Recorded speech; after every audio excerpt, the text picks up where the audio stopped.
AP హిస్టరీలోని national మూమెంట్లో next bit. దండాలు దండాలు భరతమాత అను పాట పాడుతూ గాంధీని ఆహ్వానించినది ఎవరు?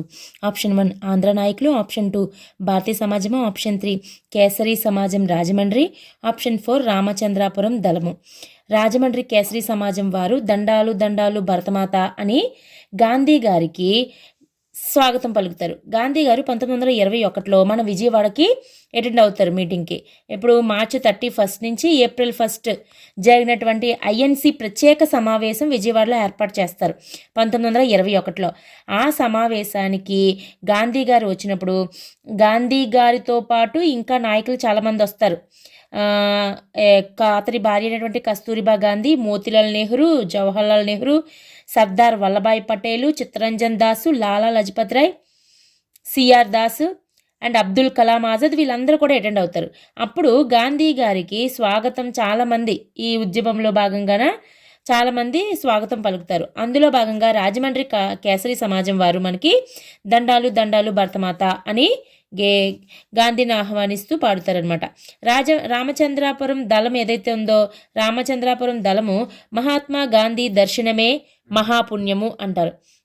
మహాత్మా గాంధీ దర్శనమే మహాపుణ్యము. ఇంకా చాలా వరకు వస్తాయి అదే టైంలో మనకి, అంటే సహాయ నిరాకరణ ఉద్యమ సమయంలో జరిగినటువంటివి ఇవన్నీ. అదే సమయంలో గాంధీ గారు విజయవాడ సమావేశానికి అటెండ్ అవుతారు కాబట్టి అప్పుడు గాంధీ గారిని ఆహ్వానిస్తూ పాడినటువంటివి ఇవన్నీ. మా కొద్ది తెల్లదొరతనం కూడా ఇందులో భాగంగా వచ్చినదే, మనకి సహాయ నిరాకరణ ఉద్యమంలో భాగంగానే. బసవరాజ్ అప్పారావు రాసినటువంటి కొల్లాయి కట్టితమేమి మా గాంధీ, కోమట్టి వై పుట్టితవేమి మా గాంధీ అనేది, వేములపల్లి శ్రీకృష్ణ గారు చెయ్యెత్తి జేకొట్టు తెలుగోడా అనేది, ఇవన్నీ కూడా మనకి ఈ సహాయ నిరాకరణ ఉద్యమ సమయంలో రాబడతాయి. నెక్స్ట్ క్వశ్చన్, గాంధీజీ దర్శనమే పుణ్యము అను పాటను గాంధీ గారు విజయవాడ కాంగ్రెస్ సమావేశంలో పాల్గొంటకు వచ్చినప్పుడు పాడిన వారెవరు? ఇప్పుడే ముందు చెప్పాం కదా ఆల్రెడీ ముందు బిట్లోని.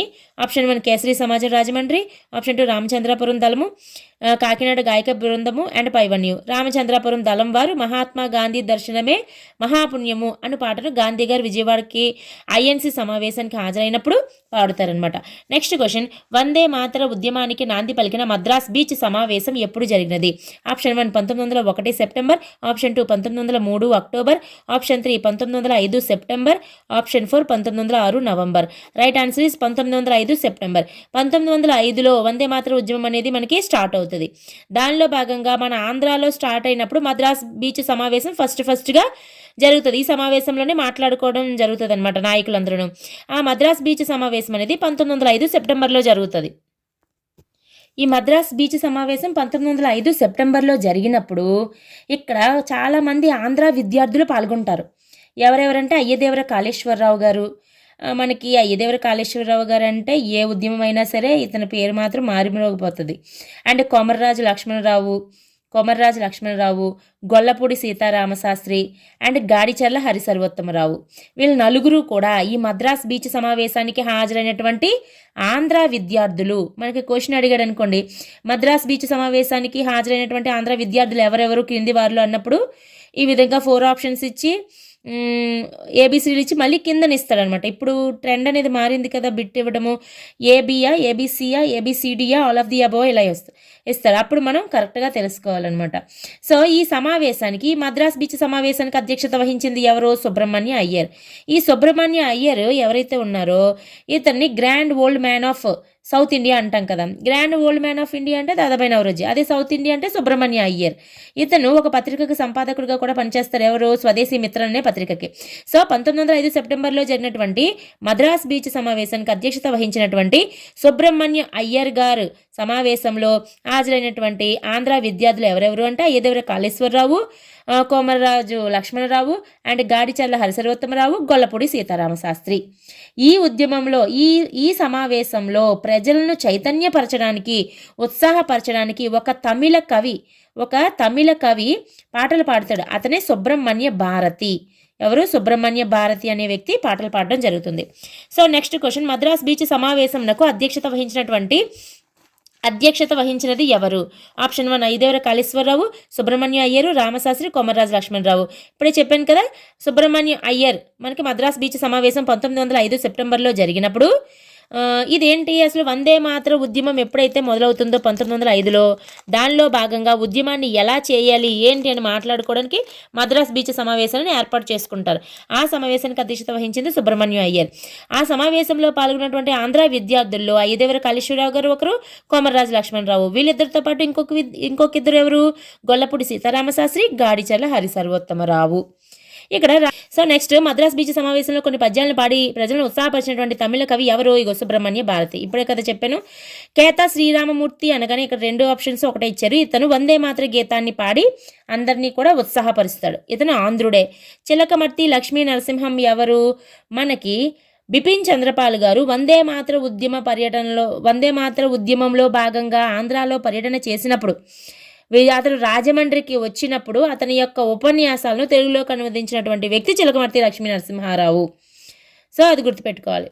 నెక్స్ట్ క్వశ్చన్, మద్రాస్ బీచ్ సమావేశంలో వందే మాతర గీతాన్ని కన్నుల విందుగా పాడి ఉత్సాహపరిచిన ఆంధ్రుడు ఎవరు? Option 1 Chilukuri Veerabhadra Rao, Gadicherla Harisarvottama Rao, Ketha Srirammurthy and Ayyadevara Kaleswara Rao. Right answer is Ketha Srirammurthy. ఇతను ఆంధ్రుడైనటువంటి శ్రీరామ్మూర్తి ఈ ఉద్యమంలో భాగంగా ప్రజలు ఉత్సాహపరచడానికి వందే మాతర గీతాన్ని ఆలపిస్తాడు. గాడిచర్ల హరిసర్వోత్తమరావు, అయ్యదేవర కాళేశ్వరరావు, గొల్లపూడి సీతారామశాస్త్రి, కోమర్రాజు లక్ష్మణరావు వీళ్ళిద్దరూ కూడా మనకి ఈ ఉద్యమంలో మద్రాస్ బీచ్ సమావేశంలో పాల్గొన్నటువంటి ఆంధ్రులు. చిలుకూరి వీరభద్రరావు గారు అనగానే మనకి బాలభారతి సమితి, రాజమండ్రికి బిపిన్ చంద్రపాల్ గారు పర్యటన సందర్భంగా అతని యొక్క పర్యటనను ఖరారు చేసినటువంటి సమితి బాలభారతి సమితి. ఆ బాలభారతి సమితిని స్థాపించిన వారు 4 ఉంటారు. ఆ 4లో ఒక వ్యక్తి చిలుకూరి వీరభద్రరావు. ఆ బాలభారతి సమితి ఎప్పుడు ఏర్పడుతుంది మనకి 1907 ఫిబ్రవరి 11వ తేదీన ఏర్పాటు కాబడుతుంది. ఇందులోని మనకి ఎవరెవరు, చిలుకూరి వీరభద్రరావు గారితో పాటు గంటి లక్ష్మణ, టంగుటూరి శ్రీరాములు అండ్ కంచుమర్తి రామచంద్రమూర్తి, అలాగే చిలుకూరి వీరభద్రరావు. వీళ్ళు 4 కూడా గంటి లక్ష్మణ, టంగుటూరి శ్రీరాములు, కంచుమర్తి రామచంద్రమూర్తి, చిలుకూరి వీరభద్రరావు వీళ్ళు 4 కూడా మనకి ఈ బాలభారతి సమితిని ఏర్పాటు చేయడం అనేది స్థాపించడం అనేది జరుగుతుంది. అక్కడ వస్తారు ఇతను. సో ఇక్కడ right answer is Ketha Sriramurthy. Next question, Bengal విభజన ఏ రోజు నుంచి అమలులోకి వచ్చింది? Option 1 1905 October 16, 1903 December 10, 1906 September 6, 1907 January 5. Right answer is 1905 October 16. మనకి లార్డ్ కర్జన్ గారు బెంగాల్ విభజన చేస్తున్నట్లుగా ఎప్పుడు ప్రకటన చేస్తారు? అధికారిక ప్రకటన 1905 జూలై 19వ తేదీన మనకి అధికారిక ప్రకటన అనేది చేయడం జరుగుతుంది. లార్డ్ కర్జన్ గారు చేసిన తర్వాత 1905లోని ఎప్పుడైతే ప్రకటన చేయడం జరుగుతుందో వెంటనే వందే మాతర ఉద్యమం అనేది ప్రారంభమవుతుంది. ఆ వందే మాతర ఉద్యమంలో భాగంగానే మద్రాస్ బీచ్ సమావేశము, అలాగే అదే టైంలో వందే మాతర గీతాలాపన ఇవన్నీ జరుగుతాయి. జరిగినప్పుడు మనకి ఇది అధికారిక ప్రకటన అయితే 1905 జూలై 19, కానీ అమల్లోకి వచ్చింది ఎప్పుడు? అక్టోబర్ 16న అమల్లోకి వస్తుంది అనమాట. ఇది అమల్లోకి వస్తుంది. అందుకే ఈ అక్టోబర్ 16ని మనకి ఏమని అంటాము? బ్లాక్ డే అని జరుపుకోవాలని చెప్పేసి అందరికీ పిలుపునిస్తారు. అందుకే ఆ రోజు నిరసన దినం బ్లాక్ డేగా జరుపుకుంటారనమాట. బ్లాక్ డేగా జరుపుకుంటారు. 1905 అక్టోబర్ 16వ తేదీన బ్లాక్ డేగా జరపబడింది. అప్పుడు అక్టోబర్ 16 ఎప్పుడైతే బ్లాక్ డేగా జరుపుకున్నారో బెంగాల్లోని ప్రజలు అనమాట. ఎందుకని? బెంగాల్ విభజన కదా జరిగింది. అక్కడ ప్రజలందరూ వెంటనే అందరూ అదే రోజు వీధుల్లోకి వచ్చి పాదరక్షలు లేకుండా అందరూ కూడా అక్కడ ఉన్నటువంటి చుట్టుపక్కల ఉన్న జలాశయాల్లో స్నానాలు చేసి సోదర భావాన్ని పెంపొందించుకోవడం కోసం రాఖీ పండుగని జరుపుకుంటారు. అప్పుడు రాఖీ ఉత్సవాలు అనేవి జరుపుకోవడం జరుగుతుంది. ఇంకా ఏంటి, అదే రోజున వీళ్ళపైన నిరసన తెలియజేయడం కోసం వాళ్ళ వస్తువులన్నిటినీ కూడా బహిష్కరించి స్వదేశీ వస్తువులనే మనం ఉపయోగించాలని చెప్పి ప్రజలు ప్రతిజ్ఞ చేసుకుంటారు. కాబట్టి అదే రోజు నుంచి మనకి స్వదేశీ ఉద్యమం అనేది ప్రారంభమవుతుంది. అక్టోబర్ 16 నుంచే ఆ రోజు ప్రతిజ్ఞ చేసుకుంటారు. కాబట్టి ఆ రోజు నుంచే స్వదేశీ ఉద్యమం ప్రారంభమవుతుంది. సో మనకి బెంగాల్ విభజన ఎప్పుడు అమల్లోకి వచ్చింది అన్నప్పుడు అక్టోబర్ 16. స్వదేశీ ఉద్యమం ఎప్పుడు స్టార్ట్ అయింది అన్నప్పుడు కూడా అక్టోబర్ 16 వస్తుంది. అయితే బెంగాల్ విభజన ఎప్పుడు అధికారిక ప్రకటన చేశారు అంటే జూలై 19. సో ఇక్కడ రైట్ ఆన్సర్ ఇస్ 1905 అక్టోబర్ 16వ తేదీన. నెక్స్ట్ క్వశ్చన్, అల్లూరి సీతారామరాజు ఆంగ్ల సైన్యాన్ని మొదటిసారి ఎక్కడ ఎదుర్కొన్నారు? Option 1 Garikamedu, option 2 Pedagaddapadu, option 3 Panjeri ghat, option 4 Gudimetta. Right answer is Panjeri ghat. అయితే ఇక్కడ మనకి అల్లూరి సీతారామరాజు ఆంగ్ల సైన్యాన్ని ఫస్ట్ టైం ఎక్కడ? పంజేరి ఘాట్ దగ్గర. యాక్చువల్గా ఏంటి, అల్లూరి సీతారామరాజు గారు పోలీస్ స్టేషన్ల పైన దాడులు చేసి వాళ్ళ యొక్క ఆయుధాలన్నీ కూడా సొంతం చేసుకుంటూ ఉంటారు. ఎక్కడెక్కడ చింతపల్లి పోలీస్ స్టేషను, కృష్ణదేవిపేట, రాజవొమ్మంగి ఇవన్నీ చేస్తూ ఉన్నప్పుడు ఇతని యొక్క విప్లవాన్ని అణచడం కోసం అని చెప్పేసి బ్రిటిష్ ప్రభుత్వము ఒక రిజర్వ్ పోలీసుని పంపిస్తుంది. వాళ్ళే ట్రైమన్ హోర్ ఒకరు అండ్ స్కాట్ కవర్ట్ ఒకరు అండ్ హైడర్ వీళ్ళు ముగ్గురు కూడా పంపిస్తారు. రిజర్వ్ పోలీసుల్ని పంపిస్తారనమాట. వీళ్ళ ముగ్గురు వచ్చినప్పుడు ఫస్ట్ టైము వీళ్ళ ముగ్గురిని కూడా ఈ పంజేరి ఘాట్ దగ్గర 1922 అండ్ సెప్టెంబర్ 3వ తేదీన ఓడించడం జరుగుతుంది. దీన్ని పంజేరి ఘాట్నే దామన్ ఘాట్ అని ఇచ్చినా కూడా ఆన్సర్ ఇదే. దామన్ ఘాట్ అన్న పంజేరి ఘాట్ అన్న ఇదే మనకి. సో ఈ పంజేరి ఘాట్ దగ్గర ఫస్ట్ టైం సెప్టెంబర్ 3, 1922లో ఓడించడం జరుగుతుంది. ఓడించిన తర్వాత వాళ్ళతో ఇంకా ఎదుర్కొంటూ 1922 సెప్టెంబర్ 24వ తేదీన ఇందులో ఇద్దరు వ్యక్తులైనటువంటి స్కాట్ కవర్ట్ అండ్ హైడర్ వీళ్ళిద్దరూ కూడా మరణిస్తారనమాట అతని చేతుల్లో. ఎక్కడ దమనపల్లి దగ్గర మరణించడం జరుగుతుంది. 1922 సెప్టెంబర్ 24వ తేదీన దమనపల్లి దగ్గర ఈ రిజర్వ్ పోలీసుల్లో ఇద్దరు వ్యక్తులైనటువంటి స్కాట్ కవర్ట్ను హైడర్లు ఇద్దరు కూడా మరణిస్తారు. మరణించిన తర్వాత మలబార్ సైన్యాన్ని పంపించడం జరుగుతుంది ప్రభుత్వం. ఆ మలబార్ సైన్యం వచ్చినప్పుడు ఆ మలబార్ సైన్యం చేతిలో పెద్దగడ్డపాలెం దగ్గర 1922 డిసెంబర్ 6వ తేదీన ఫస్ట్ టైం అల్లూరి సీతారామరాజు వాళ్ళ చేతిలో మలబార్ సైన్యం చేతిలో ఓడిపోయి ప్రవాసంలోకి వెళ్ళిపోతాడనమాట. ఆ తర్వాత మళ్ళీ వస్తాడు, పట్టుకోవడం జరుగుతుంది. అది నెక్స్ట్ స్టోరీ. కానీ ఇక్కడ వరకు అది పెద్దగడ్డపాలెం దగ్గర 1922 డిసెంబర్ 6వ తేదీన ఈ మలబార్ సైన్యం చేతిలో పరాజయం పాలైనటువంటి అల్లూరి సీతారామరాజు గారు ఎందులోకి ప్రవాసంలోకి వెళ్ళిపోవడం జరుగుతుంది. సో ఫస్ట్ టైము ఆ పంపించినటువంటి ముగ్గురిని కూడా దామన్ ఘాట్ లేదా పంజేరి ఘాట్ దగ్గర ఓడించడం జరుగుతుంది. నెక్స్ట్ క్వశ్చన్, తిలక్ నిధికి తన ఆస్తి యావత్తు దానం చేసింది ఎవరు? Maganti Annapurnamma, Yamini Purnatilakamu, Sarojini Naidu and Padmaja Naidu. Right answer is Yamini Purnatilakamu. 1921లో మనకి సమావేశం జరుగుతుంది కదా విజయవాడలో ప్రత్యేక ఐఎన్సీ సమావేశం జరిగినప్పుడు కొన్ని నిర్ణయాలు తీసుకుంటారు. మార్చి 31 నుంచి ఏప్రిల్ 1 మధ్యలో జరిగినటువంటి సమావేశంలో కొన్ని నిర్ణయాలు తీసుకుంటారు. ఆ నిర్ణయాలు ఏంటి? ₹1 కోటి తిలక్ నిధిని ఏర్పాటు చేయాలి. తిలక్ నిధిని ఏర్పాటు చేయాలి. రెండేంటి? 1 కోటి మందిని సహాయ నిరాకరణ ఉద్యమంలో చేర్చాలి. మూడోదేంటి? 20 లక్షల చెరకాలను లేదా రాట్నాలను ఏర్పాటు చేయాలి. నాలుగోది సారాకు వ్యతిరేకంగా ఉద్యమించాలి. ఈ 4 కూడా మనకి ఈ ప్రత్యేక సమావేశంలో తీసుకున్నటువంటి నిర్ణయాలు అనమాట. ఆ నిర్ణయాల్లో భాగంగా తిలక్ నిధికి నిధులు సేకరించినప్పుడు ఇక్కడ యామిని పూర్ణతిలకం గారు తన యావదాస్తిని కూడా విరాళంగా ఇచ్చేస్తారు. అయితే మాగంటి అన్నపూర్ణమ్మ గారు తన మొత్తం నగలను ఇస్తారు. మాగంటి అన్నపూర్ణమ్మ గారు ఇతని ఆస్తిని యామిని పూర్ణతిలకం మొత్తం ఆస్తిని ఇవ్వడం జరుగుతుంది. సో ఇక్కడ రైట్ ఆన్సర్ యామిని పూర్ణతిలకం. సో ఇక్కడ సరోజిని నాయుడు గారు వచ్చేటప్పటికి ఈ 1921లో జరిగినటువంటి ప్రత్యేక ఐఎన్సీ సమావేశానికి వచ్చినటువంటి గాంధీ గారి ఆంగ్ల ఉపన్యాసాలను తెలుగులోకి అనువదించింది సరోజిని నాయుడు గారు. ఏ ఉపన్యాసాలు? ఆంగ్ల ఉపన్యాసాలు.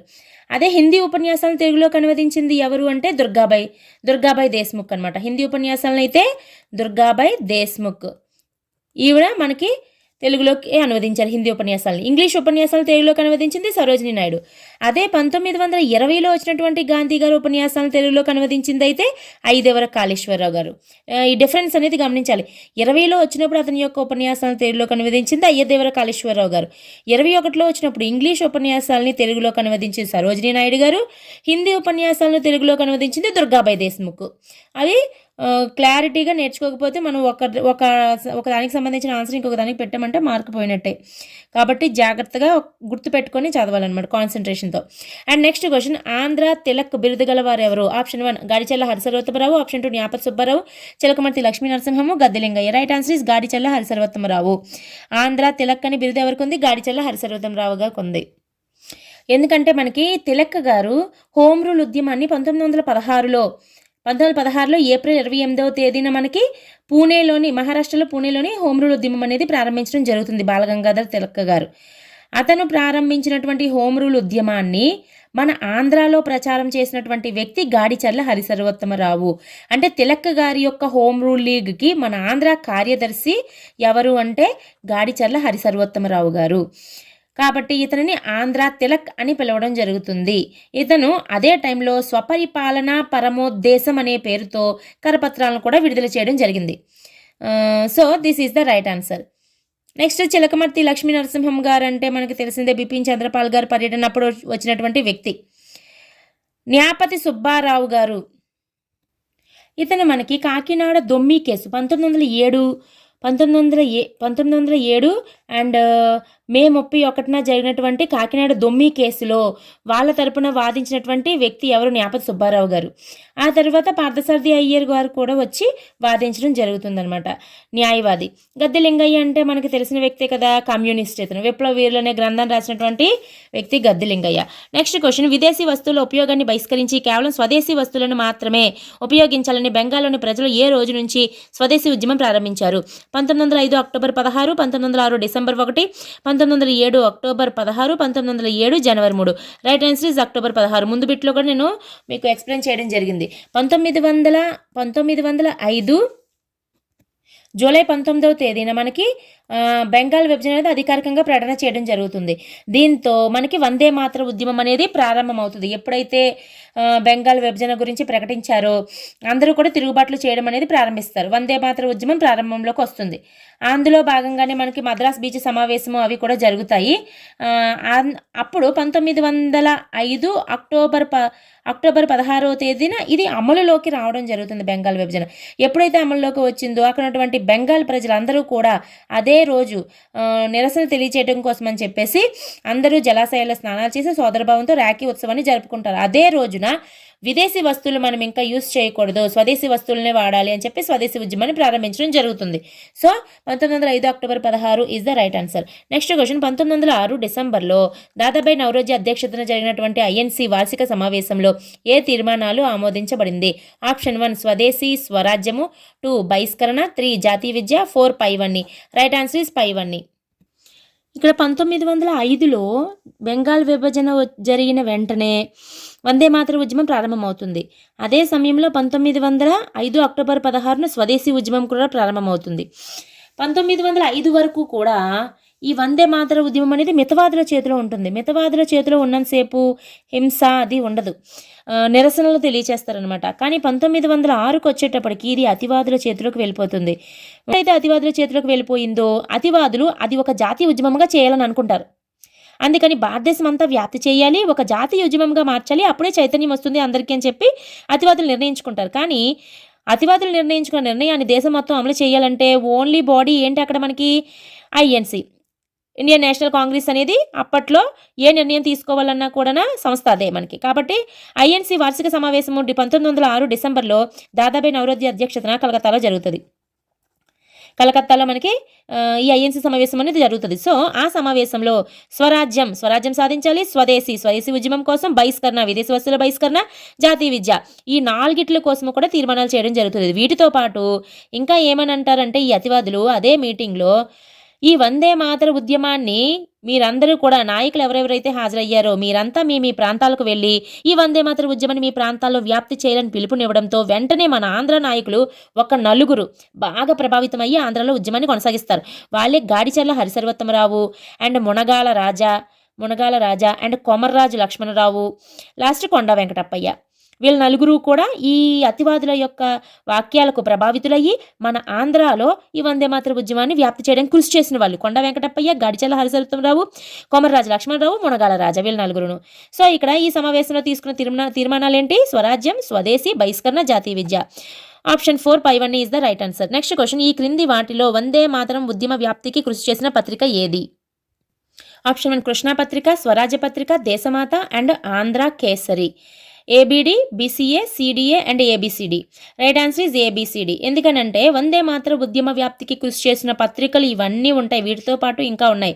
కృష్ణా పత్రిక ఉంది, స్వరాజ్య పత్రిక అండ్ దేశమాత, ఆంధ్ర కేసరి, నవయుగ పత్రిక కూడా ఈ సమయంలో మంచిగా కృషి చేస్తుంది. ఇప్పుడు కృష్ణా పత్రిక సంపాదకులు ఎవరు? యాక్చువల్గా స్థాపించింది ఎవరు? కొండా వెంకటప్పయ్య, దాసు నారాయణరావు. కానీ సంపాదకుడు ఎవరు? ముట్నూరు కృష్ణారావు. ఇది కృష్ణా పత్రికని 1902లో ఫిబ్రవరి 1న ఏర్పాటు చేయడం జరుగుతుంది. కొండా వెంకటప్పయ్య అండ్ దాసు నారాయణరావు వీళ్ళిద్దరూ కూడా. దీని యొక్క పత్రికా సంపాదకుడు ముట్నూరి కృష్ణారావు. ఇతని కోరిక మేరకే మనకి బిపిన్ చంద్రపాల్ గారు ఆంధ్రాలో పర్యటన చేయడం జరుగుతుంది. సో స్వరాజ్య పత్రిక ఇది విజయవాడలో స్థాపించబడుతుంది.